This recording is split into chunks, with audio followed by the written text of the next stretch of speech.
So many of you liked my video where I spoke about conservatives not really hating politics in video games despite whining about it all the time, as long as it's their own politics. This of course came off the back of the controversy around the new Call of Duty, where it was shown that Ronald Reagan would be in the game and his whole depiction would be influenced by his, friends who'd talked to the studio and people who'd worked with him. Also, they used Yuri Bezmenov in the trailer.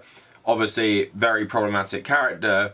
But the right wing love this guy because they think a lot of the stuff he was saying about the Soviets infiltrating America is extremely relevant to today. So if you're interested, go check that video out. But this is sort of like a sequel to that, but it's going into the realm of sports. So I guess not many of you know me personally, but I do love sports, primarily football. But, as you Americans say, soccer. I play for an 11-a-side team. I play 5-a-side. Me and my friends during lockdown have been playing football, tennis.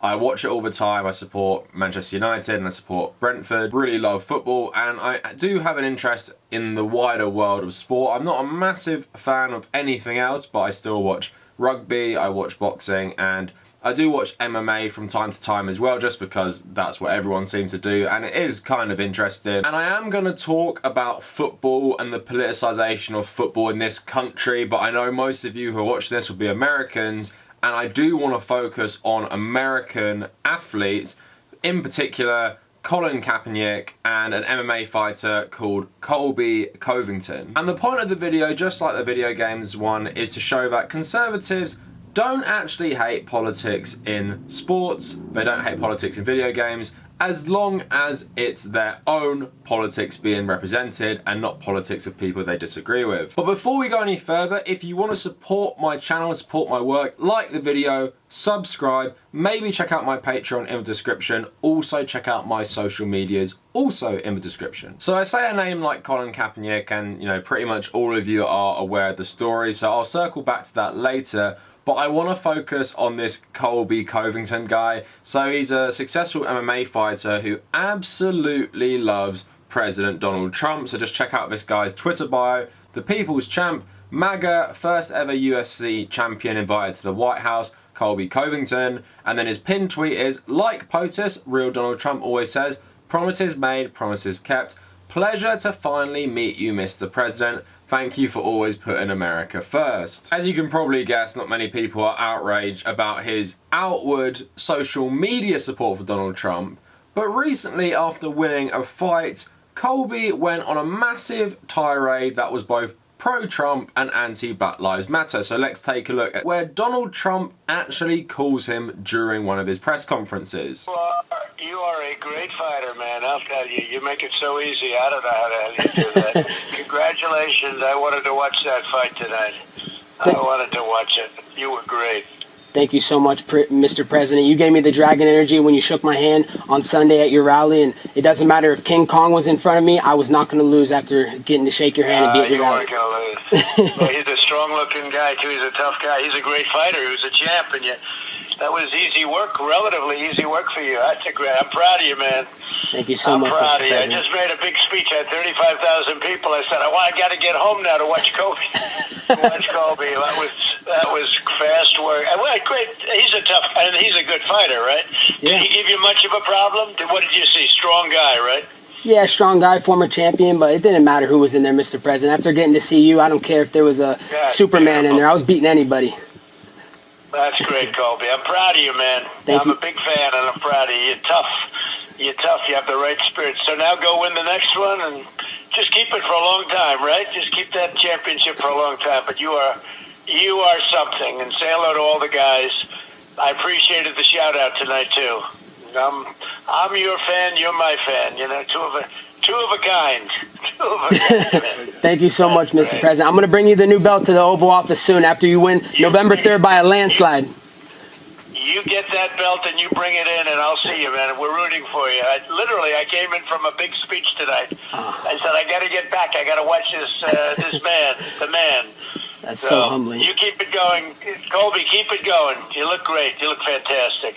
Thank you, Mr. President. Take care of yourself, okay? Thank you so much, Mr. President. Very proud of you. Totally not political to take a phone call from an extremely controversial president of the Republican Party and talk about how much you love him, talk about how much he gave you the energy to win this fight specifically, and then talk about, you know, again, the election, going to visit him in the Oval Office. That is totally fine what he's just done there. Conservatives are not outraged about that. In fact, I saw numerous conservative pundits retweeting it, talking about how great it was. Obviously, the tweet showing this got loads of interactions, loads of likes, loads of retweets. Donald Trump's family were retweeting it, loads of, you know, other talking heads. So it just shows they don't actually care about politics. Now let's also see what this guy said to his opponent, which is more explicit towards Black Lives Matter. So after the fight, he told the media, "The Black Lives Matter is a complete sham, it's a joke. They're taking these people that are complete terrorists, they're taking these people that are criminals, they shouldn't be attacking police. If you're breaking the law and you're threatening cops with weapons, you deserve to get what you get. Law enforcement protects us all. If we don't have law enforcement, it'd be the Wild West. Woodley's, who's the guy he beat, is a communist, he's a Marxist, he stands for criminals, he hates America, and that's why he got broke tonight." Again, extremely radical right-wing political views this guy is spewing. But in American conservatives' mind, this is totally not controversial, this doesn't get them outraged, just because he wraps himself in the flag, he gives all the, you know, the general stuff about the status quo, you know, supporting the military, supporting law enforcement, supporting the president. He just upholds, you know, the powerful, the status quo, and apparently that is a non-political stance in America. That is a non-political stance in a lot of Western countries.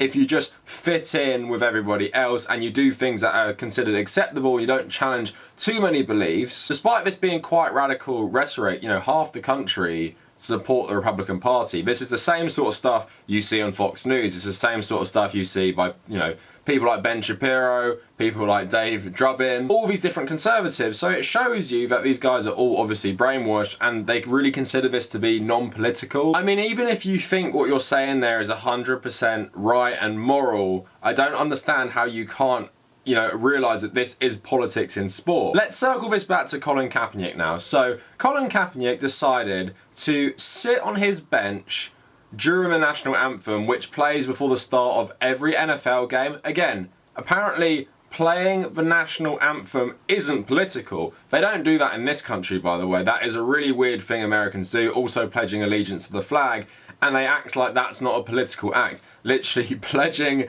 allegiance to a nation is apolitical in some people's minds. So yes, he would protest by sitting down, but then another NFL player who used to be a Green Beret said to him he found that a bit disrespectful. They had a conversation and they came to the agreement that Colin would kneel during the national anthem, but he would stand, you know, in the line with his teammates. So that gave birth to, you know, kneeling for the national anthem, and it swept the country. A lot of people were doing it in amateur football. Obviously, a lot of other footballers were doing it, and in the UK at the moment you see people taking a knee before the start of some football matches, supporting the Black Lives Matter movement. And again, this is a political act. I'm not going to pretend it's not a political act, but he is quietly using his First Amendment rights. He's not even speaking, he's literally just kneeling for something that shouldn't even be in a football game, to just draw some attention to issues around race in America. He's not getting a phone call from the president, he's not going on a massive reactionary tirade, but look at the way he was treated in America, look at the way he was vilified. He stood up for black people, he stood up for his own beliefs, and obviously he has not played since he did that. He's basically been barred from the league, and as we all know, there is a real racist element towards, you know, the way the NFL was run, with all these rich white billionaires making massive profits by exploiting all these really great black athletes. And then obviously Nike then used Kaepernick as the face of one of their marketing campaigns, which led to a conservative meltdown where loads of them said they would never buy Nike products again. Some even started burning their shoes and burning their Nike tops, because they thought you have to keep politics out of sports. Now, sport has never been apolitical. There's always been a real political element to it, whether that is working class people, unions, all these different elements making up a lot of these teams.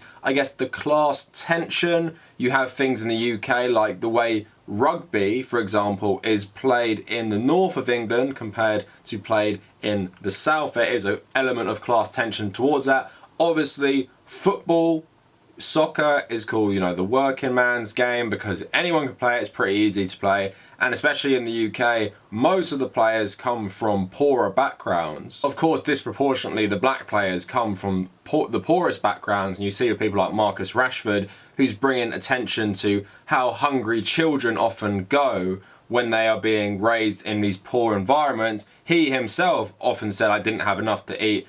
And he relied on schools to feed him with breakfast programs. But if they just said, I don't want politics in my sport, so what that Colby guy is saying is completely wrong, what Kaepernick is doing is completely wrong, I just want to focus on the game, I'd think it's ridiculous, but I'd respect it. But the fact that, these conservatives always say, get your politics out of my video games, get your politics out of my sports, but when Ronald Reagan shows up, when Yuri Bezmenov shows up in Call of Duty, that is great and I applaud it. When Colby goes on this massive pro-Trump, anti-Black Lives Matter run, I support that because I actually do like politics in sports. I just want my politics to always be front and centre. That's why I've never had a problem with the national anthem. That's why I've never had a problem with all these American flags used in American sports, despite not all the players actually being from America, and despite that being an inherently political and nationalistic act. It just shows these guys hide behind it because they don't want to see left-wing politics in sports. So that's me talking about the American context. If you guys are interested, I'm going to talk about the British context. Now, I did say we don't play the national anthem before sports games, and that's largely true, but it's kind of relevant and timely since November is coming up. We do have a controversy every single year about sports players wearing the poppy. Now, the poppy is obviously a symbol that comes from World War I. There is this poem about the poppies that grew in Flanders fields in Belgium, and it's to represent the sacrifice of the people who fought in that war. That's what it started out as. Then it morphed into representing the fallen in both World War I and World War II. And generally what it represents now is all British servicemen, past and present, who have served and who have died in Britain's wars. Now, what actually happens with the football games in November is that most teams will have a poppy printed on their shirt somewhere, right? And most players are okay with wearing them. I guess to a lot of them, supporting this status quo thing seems quite apolitical, to support the troops.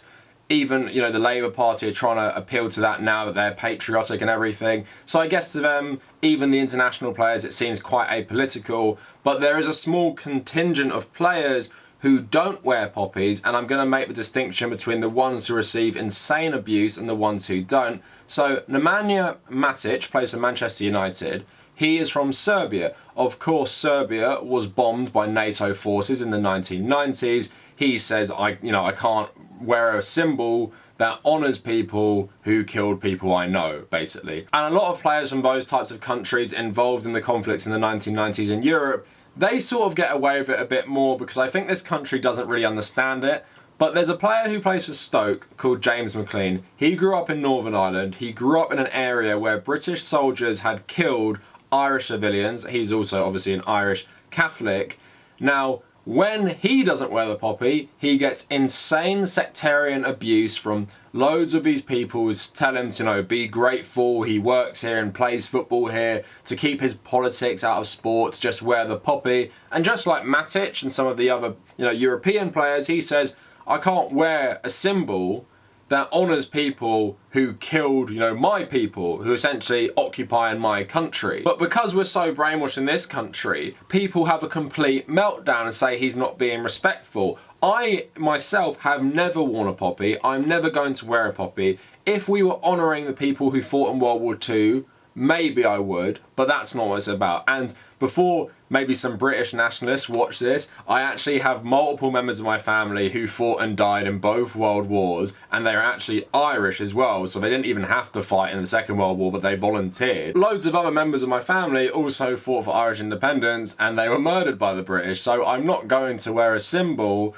that represents, and honours people who killed members of my family, despite members of my family actually serving in this military as well. And of course, I don't like what it represents, because if I'm honouring servicemen throughout Britain's whole history, I'm honouring those who fought in Afghanistan, who fought in Iraq, and who fought in Northern Ireland. Of course, Britain's post-World War II imperial wars as well, the Malaya emergency, stuff in Egypt and everything. I don't want any part in that. It should have just been kept to World War I and World War II, and in my opinion, not even World War I. To sum up in Conservatives' mind, when you play the national anthem before a football game, that's not political. When you make every player who plays in the Premier League and the English Football League wear poppies that commemorate all British soldiers throughout the last, 100, 200 years of British history, that's not political. But not wanting to stand for the anthem of a country that treats your people like garbage, not wanting to wear a symbol that honours people who killed people you know and killed your countrymen, apparently that is extremely political, that is unacceptable, and keep those politics out of sports please, because that is really offensive. Again, it just shows how Conservatives are often brainwashed, where they think the status quo is apolitical and everything outside of that is politics, where they'll happily have someone go on some massive pro-Trump, pro-military, pro-law enforcement rant, but someone quietly kneels during a stupid political event like the national anthem before football games, and that is completely outrageous. Anyway, let me know what you guys think in the comments. Please like the video, please subscribe to the channel to support my work. If you want to find me on social media, at the Kavernacle on Twitter and also Instagram, please check out my Reddit, r/the Kavernacle for my subreddit, u/Tommy Cahill 1995 for my personal Reddit. Also check out my Medium, WordPress and my Patreon in the description, and if you made it this far, thank you for watching.